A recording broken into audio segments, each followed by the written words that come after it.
Welcome back, everyone. Welcome back to yet another edition of Remixing Politics and Culture with me, your host, Pam. I am a public relations and marketing professional who happens to have a passion for social justice, voter advocacy, and culture. And tonight we've got a special show for you. Want to ask you, how are you feeling? Really? How you doing? I can honestly say that my anxiety levels are kind of like way up here a bit. And I know that I can't be the only person. I think that all of the changes in our country, the dismantling of our country, tariffs this week, tariffs gone the next week, the executive orders, every time you wake up, there's something new. It's impacted me quite a bit, I feel. And that's being truthful, very truthful. And of course, like I said, I know that I'm not the only one, and especially those of you, of my friends who work in media. If you're a reporter, an editor, a comms professional like I am, and or even you're just one of my friends who are news junkies, you know that this particular administration's news cycle is quite challenging. I have some very wonderful guests this evening to discuss our collective mental health and how the news cycle impacts it, and how we're gonna deal with it all, right? Okay, and I see some of you already in the chat. Hello, Brian. Welcome back. Last week I was too tired to do a show. Good to see you. Good to see you, Tracy. All right, Tracy. Okay, so let me bring up my first guest. Hold on. I am going to bring up to the stage Dr. Courtney. Hello. Hello. Dr. Courtney is the founding chair of the NABJ Wellness Task Force, and that stands for National Association of Black Journalists. She has nearly 2 decades of experience in journalism, including roles as a television reporter and news director. Her last role was the director of news and public affairs for WEAA FM, the NPR affiliate in Baltimore, Maryland, owned by Morgan State University. She is also a happiness scholar and the host of the Compassionate Newsroom podcast, specializing in training news leaders on workplace well being and serving on the advisory board for the Rosalind Carter Fellowships for Mental Health Journalism. Dr. Courtney is the proud wife of Ken Lemon, who is our 23rd National President of the National Association of Black Journalists. Welcome to the show, Dr. Courtney. Wow, Pam, you are phenomenal. Thank you for that beautiful introduction. I'm so happy to be here. I'm so happy to have you. Look, we've got people saying hi, Dawn. Hi. Hey, Renee. Okay. Now, next, I'm bringing up Monica Wood to the stage. All right. And Monica is the founder and CEO of the Soul Deep Agency. Monica is a publicist, crisis communications expert, and brand strategist with 30 years of experience guiding individuals, organizations, and public figures through high stakes media challenges, reputation management, and strategic storytelling. After 21 years building the Monica Woods PR Incorporated brand, Monica expanded her expertise to include counseling and mental health support. You see this thing we got going here? Leading her to transform her agency into the Soul Deep Agency. This evolution allows her to provide a more comprehensive, purpose driven approach to communications and client care. She holds 2 master's degrees in counseling from Northwestern and in Christian practice from Duke Divinity. Welcome to the show, Monica. Thank you. Thank you for having me. Hey, Courtney.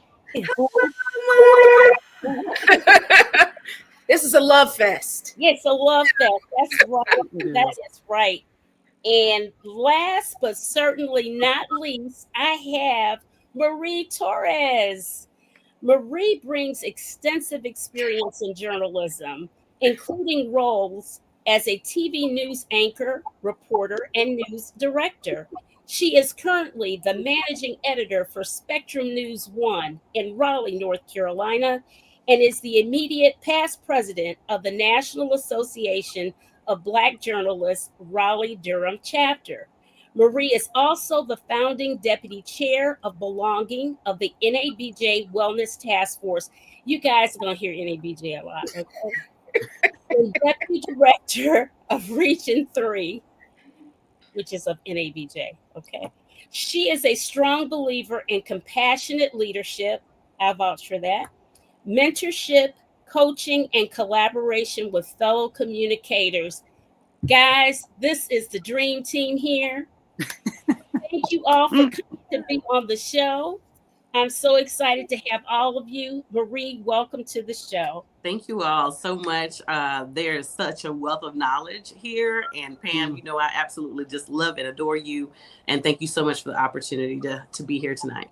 Absolutely. Got to say hi to some more people. Hey, David.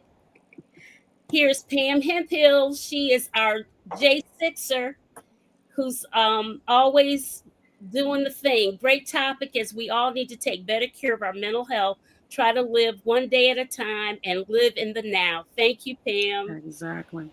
Okay, Terry says, hey, Dr. Courtney. Terry, you see all these other ladies on here. Don't just say hi to one. Hi, Terry. And, okay, master class, there he is again. Okay, all right. Ooh, so where did we get started? Okay, so, all right. First, I want everyone to at least know this one backstory that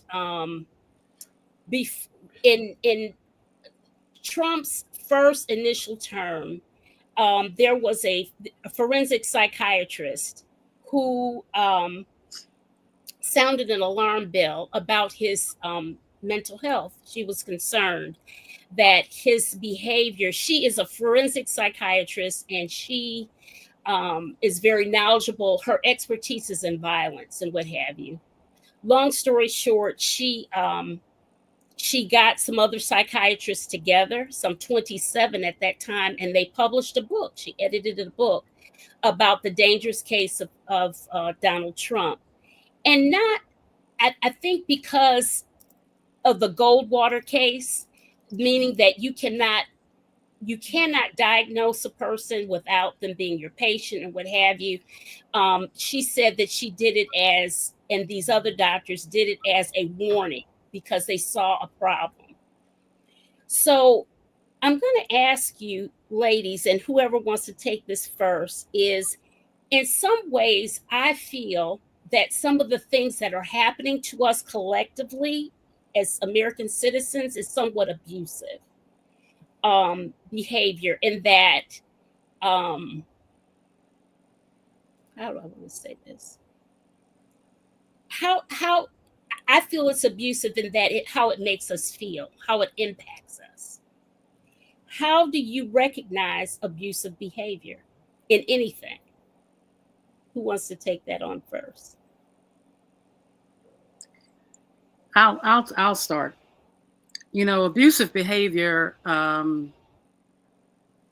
traits of abuse show up in different ways. It could be the common way where you see the bruise on someone's shoulder or you see a black eye, the physical abuse. But then there's also what you're referring to, which is more emotional, mental, verbal abuse that can impact you. And I think that's what you're talking about, that you're seeing the verbal attacks, the meanness, the gaslighting, the intimidation, the threats. Yes. That is another, those are all forms of abuse, and that we are seeing at this time in a more magnified way. It's not like we don't see it. It's not like we don't experience it in other situations, but in the magnified way because of the person that you are associating it with. Mhm. And, you know, I think that instead of continuing to be shocked, Mhm. because he's shown us who he is, Mhm. so we need to believe him and not be distracted by that, and Mhm. find ways in which to not allow it to personally impact our mental and physical health as we navigate through Mhm. this political term, if that makes sense.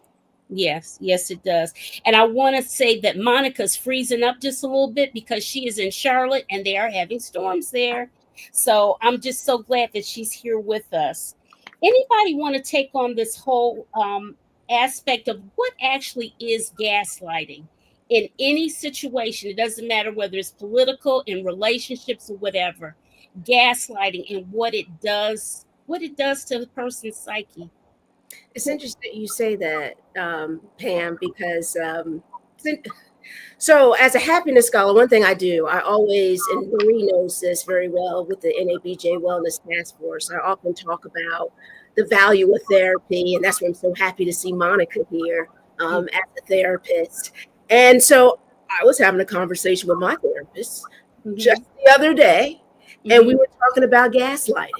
Mm. And the interesting part to that, she mentioned this movie from years ago that focused in on gaslighting in terms of the person, I guess, starting clicking on and off a light, and then letting the person kind of question their existence. Uh, Mhm. and as what Monica mentioned earlier, that's a form of emotional abuse, right? Where someone has you questioning your reality, questioning you, questioning your environment. I'm not sure if any of you have experienced that before, but I can tell you I have.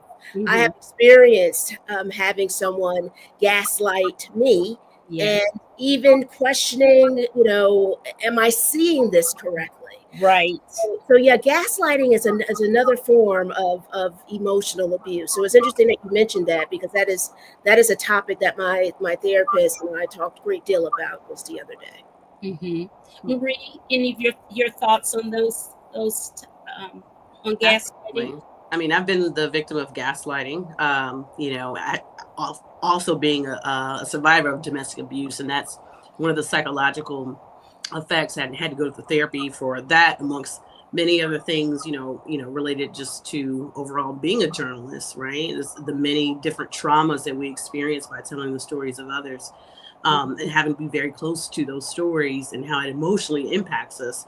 But absolutely, it's you see things, you hear things, and then someone tells you you didn't see, you didn't hear what just happened. And I think for me, what helps me get through that, not just as a journalist but as a person, is having those receipts. Mhm. um Knowing, for myself, that gut feeling that you have of this is not right. Mhm. That has always helped me kind of overcome that. And even, consulting with others, like, did you see and hear what I just saw? Like, as well. But it is very real. I call it as a part of psychological warfare, Mhm. honestly. But that could be, that extends to just how people interact with people, period. But it is very prevalent, I would say. At least I've encountered it quite a bit in my own life. Mhm. What would you say? We're going to get into another definition right quick because everyone throws around this term narcissist. I mean, it's just like the kids learned a new word on the block, and so they want to keep using it, and they call everybody a narcissist. But a narcissist is a very particular thing, type of behavior. Who wants to address what that definition really is? Monica, do you want to? Clinically, Mm-hmm. clinical definition of narcissist, which is basically a personality disorder. Mm-hmm. And it's not something that I see me freezing. So I'm trying to make sure that I'm okay here. Uh-huh. But it's, we do throw it around. We do misuse it, Mm-hmm. the term, to associate with people who we think are overly confident, self-confident, arrogant, and the like. But a narcissistic personality disorder, as defined in the DSM, which is the Diagnostic Statistical Manual for Mental Disorders, is a grandiose sense of self-importance, a need for excessive admiration, lack of empathy of others' feelings or needs, a sense of entitlement, believing that they deserve special treatment all the time. They're very manipulative and exploitive in behavior, using people to get what they want. That is the clinical definition of a narcissistic personality disorder.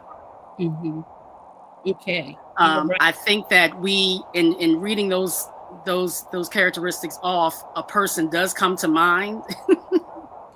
However, we cannot, diagnose that person without having had a clinical exchange with him. But I think that we do use that word, we overuse it, and it does not help the situation. It doesn't help at all. It actually waters down the seriousness of it.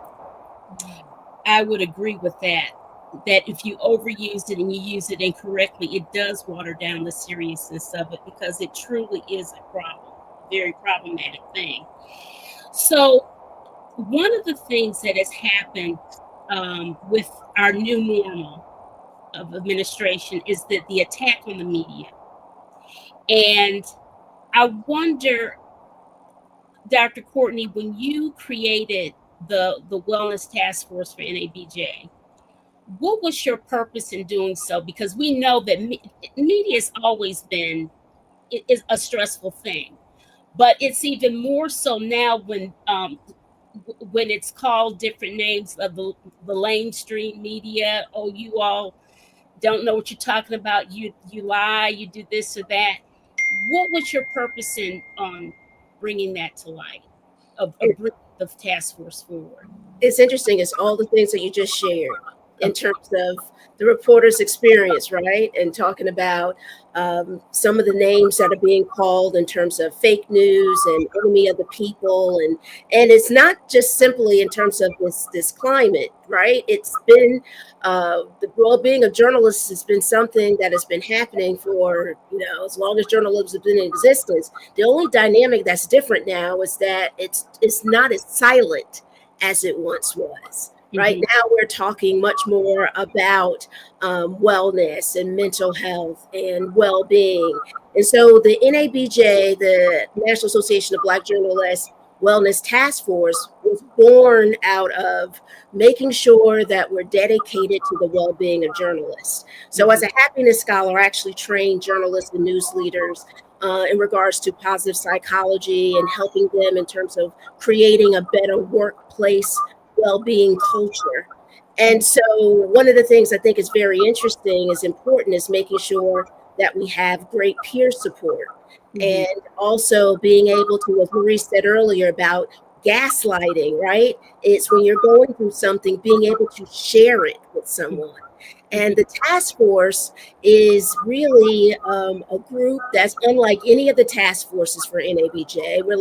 I like to call us the task force of task force, because we're not specific in regards to, it's not about your work, it's about you.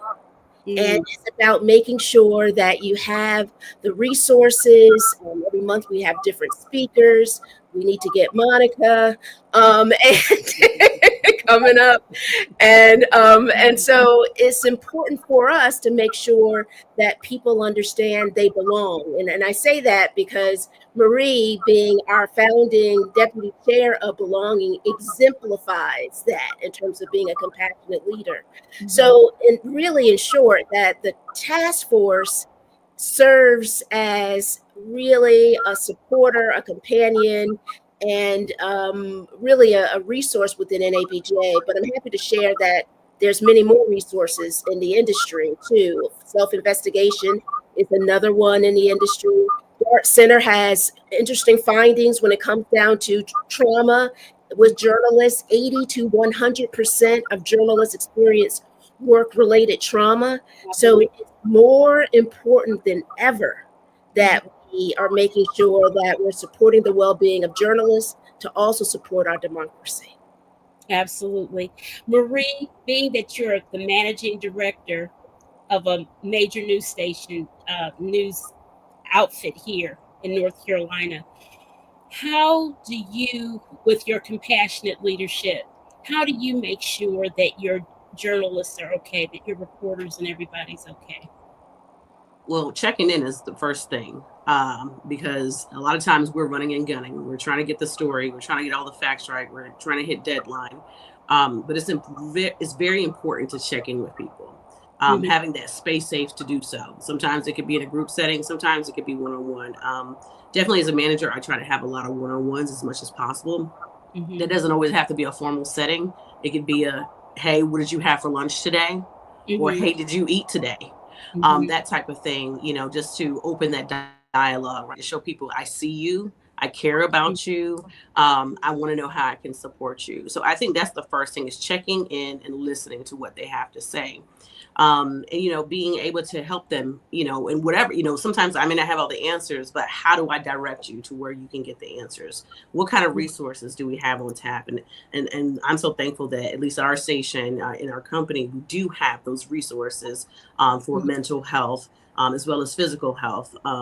So that is a really is one of the things I definitely pride myself on in being as a part of this company. But then also separately, as some of you all may know, NABJ is my passion, and Mhm. I affectionately call it my tribe, Mhm. because I have needed support, as a Afro Latina, as a journalist, as a news leader, to be able to talk with other people with similar experiences, and you'd be surprised at how many similar experiences they are. A lot of times you're thinking, when you're not reaching out for help, and when you're being silent, Mhm. you're thinking you're the only one that's going through it. I am guilty of it. It has happened to me. I have Right. been silenced myself, not by anyone else, but myself, Mhm. because embarrassment or shame, or what will people think about me if they knew that, I had this going on and this going on, or this is how I feel, or I'm anxious at the moment when I have to lead. And so it just really helps to have that support system.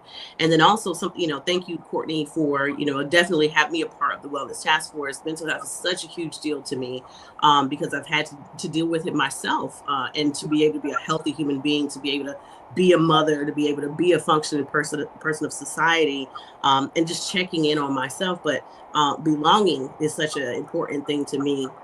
Being a child of mixed race, I know what it feels like not to belong.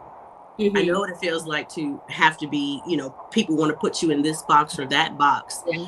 and not seeing me as a whole person. Mhm. So I know what that feels like. And, we all have these different gifts. And a lot of time, if we're not checking in with folks and we're not showing people we're available and we're there, how do we even tap into those gifts? And a lot of times it goes back to seeing people. People, Mhm. I know what it feels like to be invisible. My job is to make sure other people don't feel invisible. Right. Right.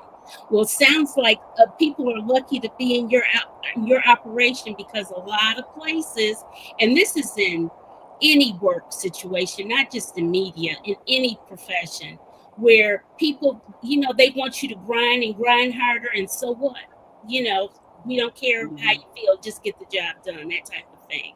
Um, Brian says, I understand because this is his story. You know what? Alonzo, you wrote so much. If I put it all on the screen, it will cover up all of my guests.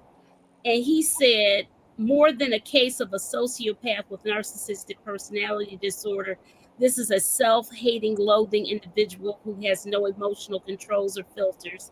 I have never forgotten his demeanor at the White House Correspondents' Dinner when President Obama had his sway over him. Oh, yeah, I remember. Yeah.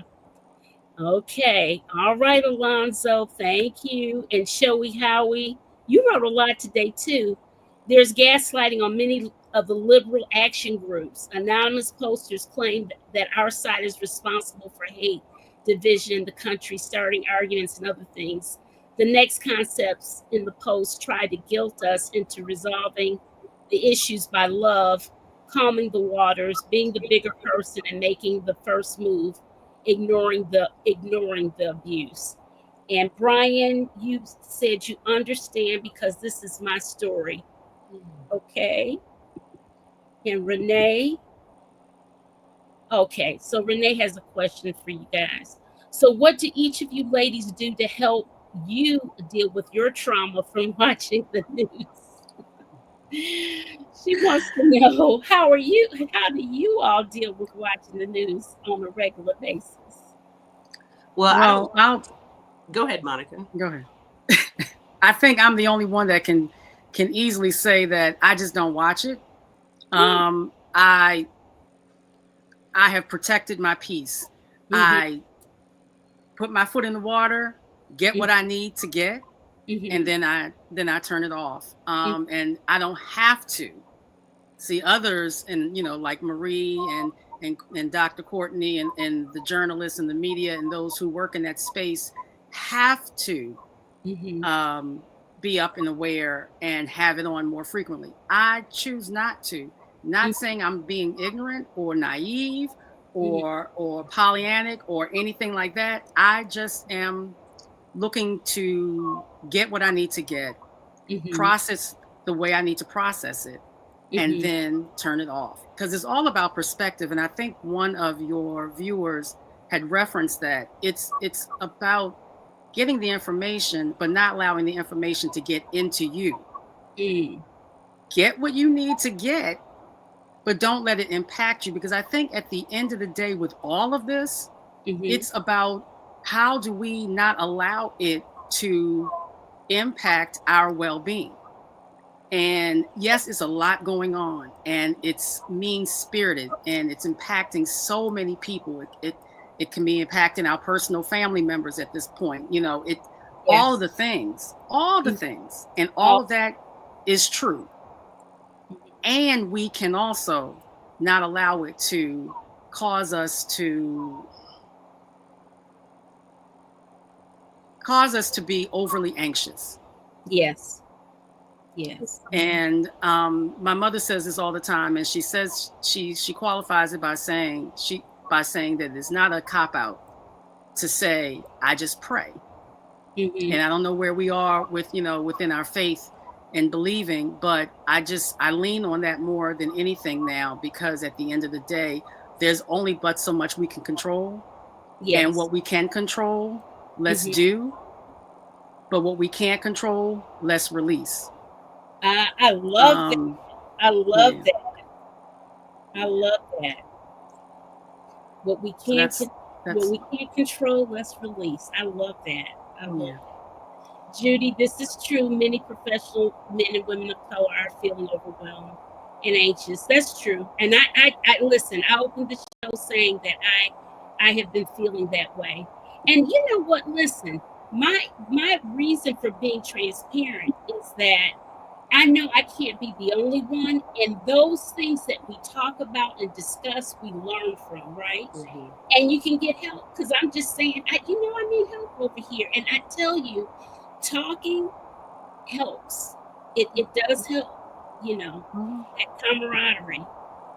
Trump boldly repeats lies so that the truth has little opportunity to flourish. From the book, The Dangerous Car. Oh, I think she means The Dangerous Case of Donald Trump. Okay, Pam. Yeah, Pam, I wanted just to chime in as well, just as someone who can't really detach completely all the time from news, because my job is to lead news, and then on top of it, I'm watching news. I'm watching multiple news outlets all the time at work. For me, it is important, right? I got into this field because I wanted to serve, right? For me, I'm a double preacher's kid. This was my service, and using my voice and seeking truth and making sure that people were informed. But it's a lot of information. Yes. A lot of information right now, and the information that keeps changing. So a part of who I am is, of course, to make sure that, having honest, truthful broadcasts and stories, being fact-based, having balance, not having one voice and not hearing from another voice. So all of those things are important. But also when it comes to my self-care, and I tell journalists this as well, you gotta unplug. You gotta, sometimes you gotta hit that do not disturb. You know, you need to take time to do whatever self-care looks like for you. And you have to be intentional. And that's something that I learned after, you know, years of running and gunning. And, you know, someone, you know, very dear to me, a leader that I once had when the pandemic hit, said, you know, this is not a sprint, this is a marathon. And for me, I was a sprinter in high school. And I was like, all I know how to do is sprint, you know, get it done, execute, get it right. And, you know, that marathon mentality, if you think about a runner, right? What are all the things that they have to do as they run a marathon, right? They have to breathe. They have to have pacing, all of those type of things. And I say the same thing, you know, even when it comes to how often you see the news. And, you know, if you need to take the notifications off your phone for a while, take the notifications off your phone, and come back when you're ready. But make sure that you are taking care, whether it's breathing, walking, running, something as simple as making sure you eat. And I'm guilty of it. I am guilty of not eating or not properly drinking water because I'm so into what I'm doing. But be intentional of taking those breaks, those stepaways, and unplugging when needed. Yes, absolutely. I have something to add to that. I love that you shared that, Marie, because it's so important to have a level of self-awareness throughout it all. So like Marie, being that I'm a professor of journalism and communications, I'm a part of the advisory board for the Rosalind Carter Mental Health Journalism Initiative, where I work with journalists all over the world when it comes down to mental health reporting. So I can't just shut everything completely off, right? But I can be mindful and operate on a level of self-awareness and say, you know, might be a little bit too much right now. I might need to go to my happy place. And recently I found my happy place is looking at videos on YouTube. And it can be mindful videos. And then my husband likes to joke with me because I like watching this monkey called BB. And BB eats with a fork and does all these things, but it takes me away. Right. Moment, right? As silly as BB and Lala is, it takes me away. And so I think we need to be mindful. And it's interesting because the Mayo Clinic has a wonderful article dealing with watching news and consumption that's actually written by a journalist. And she talks about anxiety and also what it can do and how different it is for a journalist, right, versus the public. But one of the things I really valued in that article, she mentioned, you know, being mindful, but then also checking your sources of what you're watching. And if it's editorialized news, you know, be mindful of that. And so, you know, I will admit much of the news that I consume happens to be local news. Local news in terms of the, you know, television news. I am avid, you know, in terms of reading digital news from local newspapers and so forth.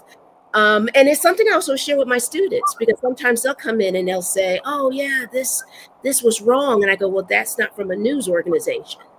That is from a legitimate news organization. That is social media. Like a couple of weeks ago, or maybe a week ago, I'm online and I go, I'm on Facebook and I say, Celine Dion is dead, you know, and then I go and check and I go, oh, social media, right?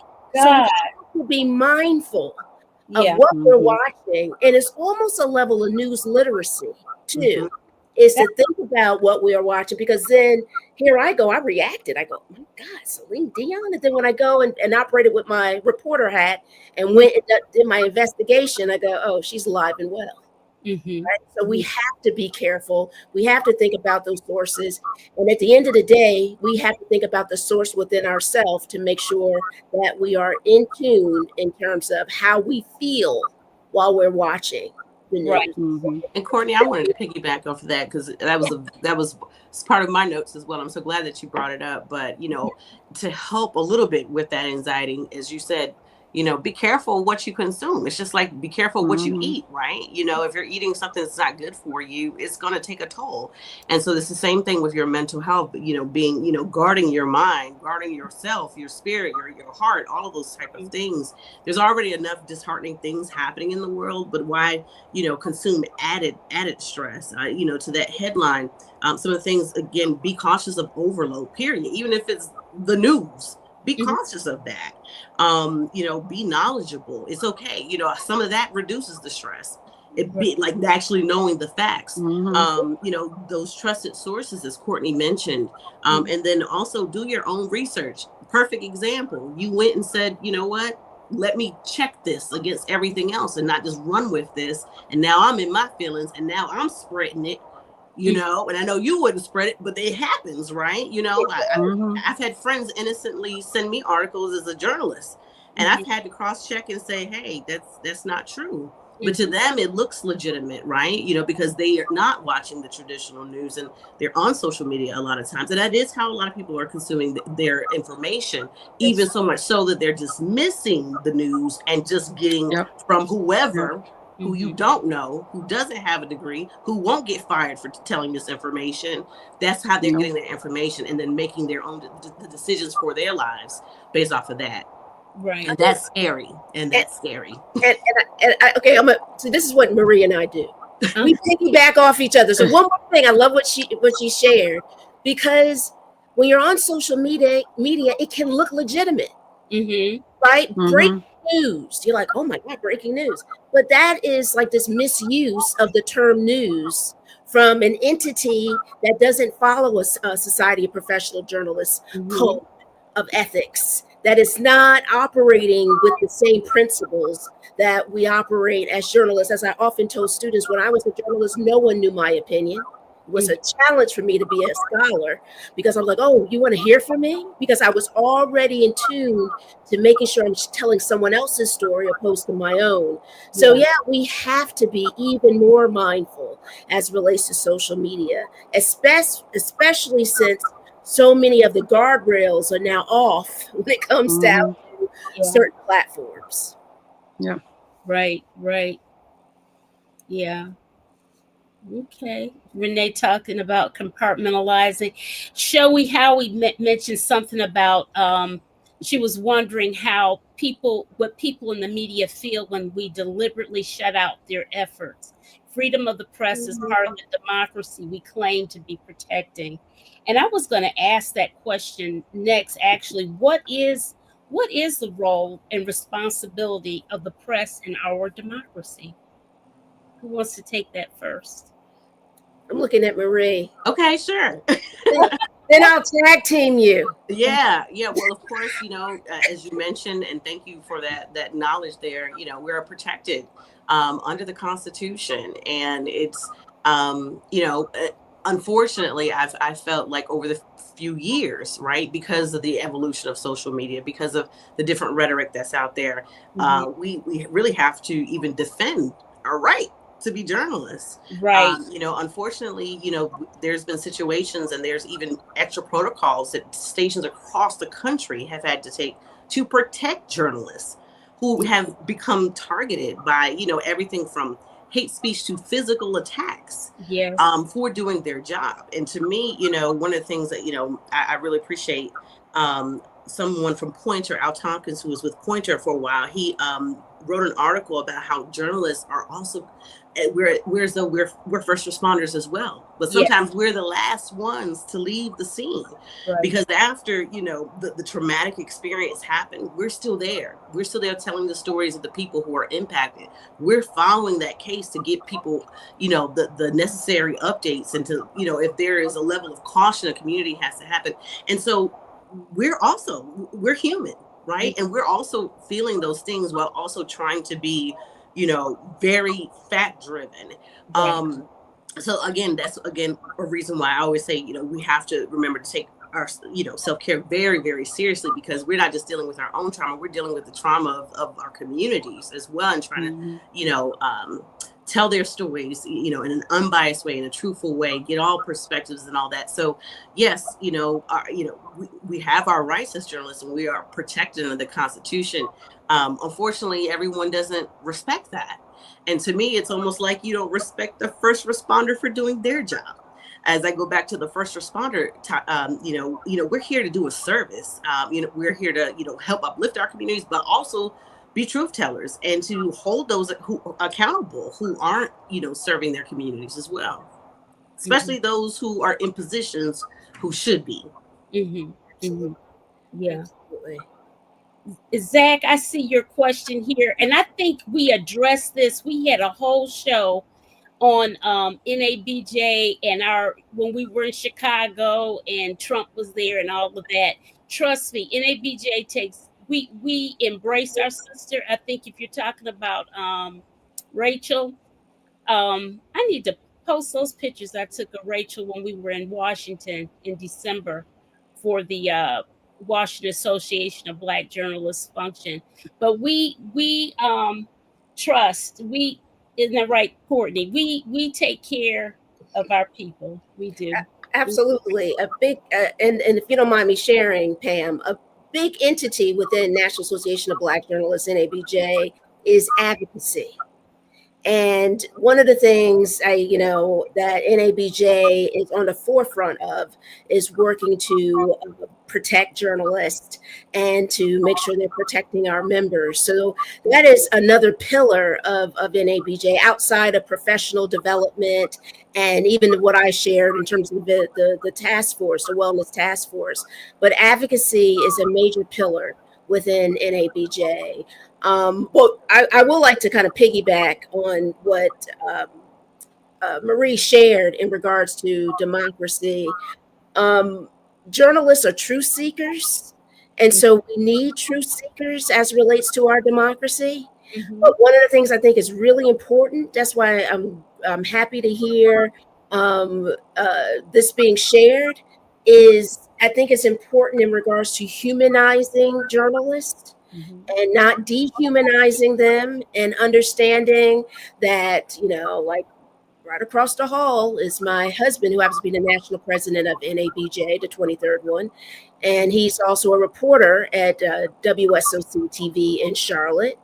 And, he works tirelessly in regards to being a public servant, is what Marie shared in terms of sharing information. And it's really important that people understand he's also a husband, he's also a father.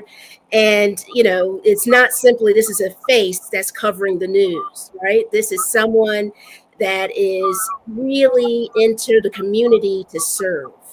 And it's one of the reasons why I got into journalism and made that decision when I was 7 years old to get into the industry. And I think that's important that we as the public need to, I love what one of your listeners or shared. I'm sorry, I'm thinking about my podcast, watchers shared, viewers shared, is that humanization, is valuing the product, but it really is also valuing the people. And I hope people value journalists much more because they're your neighbors. Yes. They're your neighbors. Yes, absolutely. Monica, I'm going to ask you this question specifically. Terry put in the chat about Black men being invisible a lot of times in this communications field or what have you, and that he feels that with the advent of DEI and what have you, that he feels that they need some coping mechanisms. So from your counseling perspective, how would you suggest that he manages that invisible ache of historical silent trauma, as he calls it? That's a great question, and I hate that he has that experience, that he's having that experience. But what I would say is, overall, however we find ourselves managing our stress in other situations, how we know ourselves better than anybody. How do you manage a stressful scenario or situation? Do you find yourself needing to go outside and let the sun hit your face for a moment? Do you find yourself needing to pick up the phone and speak to a loved one for encouragement? Do you find yourself needing to write down your thoughts? these may sound like simple things, but they are ways in which you can disconnect for a second, because life is lifing, and you're in the environment that you're in, but there are ways in which you can prevent it from impacting you completely. You may have emotional moments, but what can you do to how am I trying to say this? To jolt yourself back to the here and now. So being mindful, like Courtney said earlier, having mindfulness practices, taking a moment to breathe. Breathing can relax you in ways I don't think people understand. If you would just pause, take 5 deep breaths with your eyes closed. Okay. And find yourself focused on whatever your happy place is. For me, it's the sand, it's the sun, it's the sea. So when I have my eyes closed and I'm breathing in the sea, the smell of the ocean. I'm breathing in the waves crashing in. I'm hearing that. I'm feeling the sand between my toes. I'm feeling the sun hit my face. For 5 seconds, that helps me to at least readjust my mental condition, my mental state. If I am anxious about something, if I'm upset about something, prime example, earlier today, I was watching TV and something on TV triggered me to start crying. And it was nothing. It was an innocent show. It was a home, HGTV home improvement show. But something that someone said made me think about my father, and he just passed back in July. And I instantly started crying. And I said, not that I'm not going to embrace those feelings, because there's a time and place to do so, but I didn't want to embrace them right now. And so what did I do? I changed the channel. So how to change the channel in a situation mentally? If you can't physically remove yourself, change the channel in your mind and give yourself just 5 seconds, 5 minutes, 15 minutes if you can. You can step away, come back, just so that you can get yourself recentered. And then it's about perspective. It's about perspective and knowing who you are, your self-identity, your self-esteem, not allowing someone else's actions or words to impact who you are if you truly know who you are. And if you're finding that you're not able to do that, then take the next step and reach out for professional guidance. I am going to use these tips for sure. Definitely. You know what? And I tell you, this is why it's so important to talk amongst others, because we gain strength, we get information, we gain power, encouragement, and everything from one another. I love it. Thank you so much. Okay. I hope that was helpful. I'm not trying to diminish his feelings or anything, but it's not an easy thing.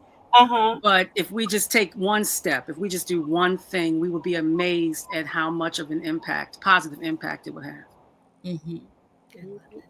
Joey Howie, this is our friend Susan from the great state of Michigan. She lives in a real red district, and she's always doing something. Thank you, Joey, for standing up for that young student. Okay. Terry agreed. Can't turn off the flow. If we do lose positioning, self-care is a process. All right. It's more here in the self-care includes managing the information flow so one doesn't undermine and overwhelm. Okay, Jennifer. We always need truth to be told. This narcissist is doing what narcissists do. However, we need to stand against his hate and lies. Yes. All black enemies were invisible traumas. Include affirmation and breathing continuously. Alfred! Hey, friend! Oh. Hey, Alfred! I got here late, but no brothers on the panel. Look, I'm going to call you next, okay? Perhaps this was addressed earlier. speaks to the point of invisibility of Black men in our profession. Mm. All of you who may not know, Alfred Edmond Jr. is the Senior VP of Black Enterprise. Let's see. Okay, was the last one on there. Okay, great. Oh, okay. This popped up again. Listen. You guys have been jumping in this chat, and I appreciate it so much. So much. So, I did have another question. How can journalists and communication professionals handle being on the front lines of bad news? Because we did say that it was you, Marie, that said that often that, you are they truly are first responders. Unfortunately, I think about our dear friend Jamise Price, who's a reporter at ABC 11, and was some shooting she was at, and I thought, I remember thinking, oh boy, I hope she gets away from there fast. But yeah, I'm glad that you brought that up. One thing I always suggest is safety first. No story is important as a lot of our stories are. No story is worth your life in that moment, for sure. So make sure that you do whatever it is. Safety check your surroundings when, if possible, if there's a situation that you're going to, like a protest or a heated situation, having someone else, always making sure that someone back at the station knows where you are. That's very important. Because if needed to help pull you out of it, if you feel like you're in an unsafe space, and that's something you may want to talk with your own leadership teams about. Is it okay for me to leave until I get to a safe space? I know at our station that is the case. If you feel like you're in danger, you leave and you call us when you're in a safe space. So those are just some of the things, right? But then, a lot of us, we go into this, all right, we got to report, we have to report, but being aware of your surroundings, that's just, that's as important. And I just say that as a person, right? There's a lot of times we come across, okay, there's a loud argument going on over there. My first instinct isn't to run to it, but sometimes with journalists, we're having to run to stuff, but just being mindful and cautious of that. Taking time to decompress. That's, I cannot tell you, there's so many different stories, whether you're on the front lines as in the scene or whether you're behind the camera. I've had the privilege of doing both. One of the most traumatic experiences that I've had was producing breaking news during Sandy Hook. Oh, God. Being the one who was calling the shots on all the live cameras that I saw, and having to say, what can I show on TV and what I can't show on TV. I'm watching all of these angles of things, of parents crying, and I'm a mother myself, and my child was the same age. It was in like the same grades that some of those children were. And, I took them after, I didn't know all that I know now. I wish I could talk to my younger self then, but, when I got off of that show, I went in the back alley and cried. I know. I was calling home, and my son states away, and I was like, is he okay? Is he okay? Is he okay? Yeah. But I had that moment where I came back and said, I need to address these emotions right now. I need to step away. I can't continue on. I did what I had to do, but I need to step away, because now I'm concerned about my own child, and my own child wasn't there. But that's how psychologically, feeling like you're right there in that moment with those other parents, and then also trying to be respectful in that moment of not showing too much, and to our viewers, and not exploiting a bad situation as well. So there's a lot of strategic thinking that goes into it, but then having that moment, for me, I was forced into that moment. I had to run down the control room stairs, run out the back, alley, sit on the ground, cry. Marie, I never knew that story. I heard you tell that story. Yes. So, for me, that was probably one of the most traumatic I've ever experienced. But, in that, I learned so much about myself. There's only so much I can take. I'm flesh. I have feelings. I have a spirit. I can get weighed and heavy, and there's so many things that can go in my mind, and having that moment to say, okay, I'm human. I'm not the robot. I'm not the machine that I think I am when I'm in those moments of breaking news. But yeah, just being aware. And I think Courtney mentioned that as well, just being self-aware. What can I handle? What can I not handle at this moment? And reaching out for help. That could be reaching out for, at your station, talking with your manager, talking with close colleagues and friends that know exactly what you're going through at that moment. I highly recommend mental health therapy. I wish I didn't, at that time in my life, I didn't know too much about mental health therapy. I didn't know how to access it. Sometimes jobs, even back then, didn't even have that type of resource for you. There was the stigma of, are you crazy or you can't do your job? There's all those type of things. And I wish I could talk to my younger self now. Hopefully I would have been, further along in my own healing journey. But I'm so grateful that I have those tools now. And I'm so grateful I'm able to share it with other people as well. Mm-hmm. I'm glad you shared that, Marie, because it sparked something in me. So when I was a reporter in Philadelphia, really the beginning of my career was after I was a reporter in Midland, Texas. And I was really excited because I made a market jump. And also at the time, I was engaged and then got married about a couple of weeks before I started the job. And then my first husband was accidentally shot and killed after 86 days of our marriage. Mm-hmm. And when I went on bereavement leave from the station and I came back, my news director put me on a funeral. He put you on a what? A funeral. I had to cover a funeral for my first day back. And the producers, who are now my besties, they're still in my life, and then Anchor's still in my life. And they had a fit, obviously so. But younger Courtney thought, I got to prove myself. Yeah. I got to prove myself. So I never even contemplated, like, I'm not going to do this. But the beauty of it at 25 years old, and I think I was really fortunate because my father has a background in counseling, and therapy was always discussed in my family. So I began going to a therapist. My first visit was when I was 25 years old as a widow. Mm-hmm. And it completely shaped my life. I say that because it made me value time.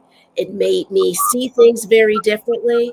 And I believe it catapulted me to the type of news leader that I was in my newsroom, and then making this transition, as a happiness scholar. And so one of the things that I really valued when I'm sharing with news organizations in terms of training is, like Marie talked about, doing those check-ins is important, and debriefing, finding out how your team member in terms of the newsroom feels, and how possibly you can perfect better protocol, resources at the station. So recently, I just became mental health first aid certified last year, and then just a couple of weeks ago, I became an instructor for mental health first aid, because I really believe that it's really important for more newsrooms to be mental health first aiders and certified in that, so they can identify and understand how to observe signs and symptoms, but be able to provide resources, and also being able to share, these positive dynamics of meeting people like Monica, meeting a wonderful therapist like her. That's why often I tell my therapist, Kathleen, I talk about you all the time. She goes, oh gosh. I said, I talk about you all the time because being a Black woman, and being a happiness scholar and someone that wears a big smile all the time, I want people to understand how important it is. And because of my background with the Carter Center and Mrs. Carter's efforts with reducing the stigma of mental health, I openly talk about it. So, some people are like, did she just talk about her therapist? Yes, I did. Her name is Kathleen, and she's amazing, right? So I think all of these entities are important in terms of making sure you're aware, because a 25-year-old Courtney is not like 51-year-old Courtney, right? And another, did I just say my age? I did. 51-year-old Courtney. And I say all that to say is it's important to understand yourself. It's important to be in tune when you don't feel like yourself. And it's important to understand your resources that are there to serve you. But for me, I'll end it on this note. I have a dentist for my teeth. I have a primary for everything. I haven't gone to college. I'm going through menopause. I just said I am 51. But what's important is that that's a whole nother show. It is a whole, I'm telling you, Pam. But just like I mentioned, all those important people, I will always have a therapist. There's never going to be a time in my life that I never will have a therapist. I've had one since 25. And I value her being a part of my self-care squad. And that's important to think about when you're thinking about building a plan for your well-being. Wow. Listen, you know what? I think that I'm always amazed that at every show, I always learn so much. And I love to learn new things, but just when you think you know something, you learn something more, and it becomes richer, and just so much more valuable. I was thinking about you, Monica, in dealing with your clients and how when they're going through a crisis, how because of you doing that work for so long made you realize that you needed to amplify, or you felt that you needed to get more training in that area because you were counseling them anyway. Speak a little bit on that, on how you help them with their anxiety when they are dealing with reputation management. Bad things happen and you're trying to fix it. Yeah, my other hat, my main hat, which is in public relations and crisis management. For 30 years, I've been in that space on one level or another, and I have found myself just being able to connect to the humanity, regardless of the situation. I don't judge. This is a judgment-free zone. I don't care what it was, what happened, how it impacted. It's just a human being who made a mistake. Now, this mistake could be severe, but let's just break it down to the fact that a mistake was made or a situation occurred that now you have a negative public impact. I've always just been that person, just a calm space, a calm and safe space. And so in helping somebody manage through it, first of all, understanding how it impacts other people besides themselves, then how to address the casualties, if you will, of the situation, but also then how to rebuild from it. And oftentimes I don't know about the anxiety part as much as you feel shame. You feel guilty about something that has happened. And so how to rethink and re-see yourselves as a human being who made a mistake. And there are consequences to your actions. And with that, here's how we address those. But let's try to heal yourself as well, because there will be a day when this will be an old news story. And where will you be at the end of it? Where will you be outside of that? Where will you be after that is all said and done, when the dust settles and you've moved on to another crisis, media crisis. And so wanting to help people just to see and forgive themselves. And that's been throughout my entire professional journey. The whole wanting to become a counselor or getting my degree in counseling,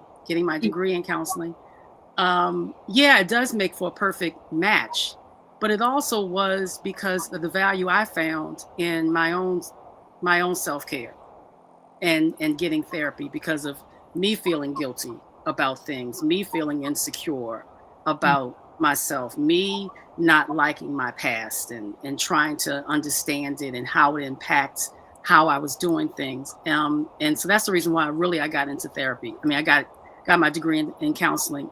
It just happened to make sense, to your point, Pam, that a crisis manager now has a degree in counseling, and how it's just a perfect combination to help people be better. Absolutely.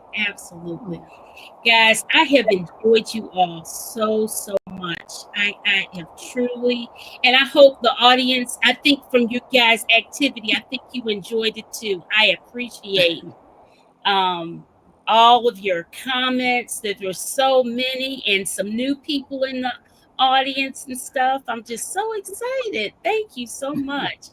And you guys hit that thumbs up button wherever you're listening from, especially if you are on YouTube, please.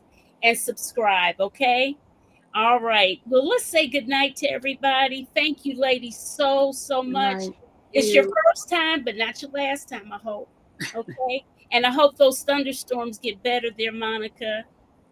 Well, I mean, Courtney's in the same city, and for whatever reason, she's not freezing up, but I'm having, difficulties, but it's all good. We made it through. Thank you for your patience. All right. But I'm in Gastonia, so I'm shocked. Oh, yeah, that's right. Yeah. Okay. Just the hairs off a little bit. Just the hairs off. Right. Okay. All right. I love you all. Let's wait. Take Good night. care. Good night, everybody. Thank you. Good night.